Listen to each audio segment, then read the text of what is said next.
Si nous avons à cœur d'entrer dans l'expérience réelle du corps de Christ et de connaître le vrai ministère qui s'y exerce, une condition est indispensable, la liberté de l'esprit. Pratiquement, à quoi cela revient-il? Si nous voulons voir le Saint-Esprit mettre toutes ses ressources à l'appui de notre ministère, nous devons être absolument libres devant Dieu à l'égard de toute organisation humaine, de tout gouvernement ecclésiastique, de tout contrôle terrestre. Prendre sa place dans un système religieux rigide, comme un carcan où on est officiellement contrôlé par une organisation humaine, où il faut prêcher à intervalles fixes, qu'on ait quelque chose à dire ou non. N'êtes-vous pas payé pour cela? Est absolument contraire à la pensée du Saint-Esprit. Le principe de son activité est tout autre, et nous devons être absolument libres à l'égard de toutes ces choses, si nous voulons voir l'Esprit fonctionner librement, et si c'est un ministère selon l'Esprit que nous tenons. C'était là le grand grief des Juifs dans le cas de l'apôtre Paul. C'est cela qui dressait tellement contre lui les chefs du mouvement judaïsant.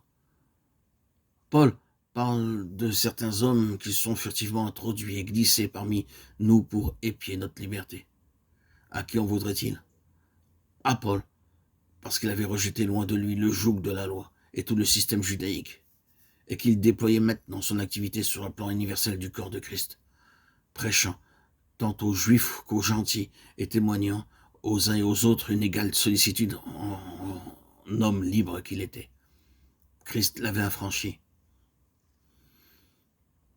Dans le domaine religieux, il avait secoué tous les jougs de la tradition, des systèmes étroits, des organisations terrestres. Il entendait remplir son ministère de révélation comme le Saint-Esprit le conduisait. Or, c'est là une des caractéristiques essentielles du corps de Christ. Les richesses insondables que Dieu lui-même a placées concrètement en son Fils et qui nous sont destinées expliquent d'après nous la grâce dont nous avons été l'objet de sa part. Dans sa grâce, Dieu a cherché à nous faire pénétrer par le biais de la révélation dans cette somme de connaissances que lui seul possède et qui est l'expression intime de sa plénitude qu'il a fait résider en son Fils, le Seigneur Jésus. Tout est en Christ. Nous nous estimions sans doute très avancés dans notre connaissance du Seigneur Jésus et bien placés aussi pour le connaître, et qu'à force d'étudier, d'écouter, de s'appliquer, de s'astreindre à toutes sortes d'activités du même genre, nous pouvions acquérir une certaine connaissance. Mais d'emblée, l'Écriture nous dit que personne ne connaît le Fils si ce n'est le Père. Matthieu 11, 27.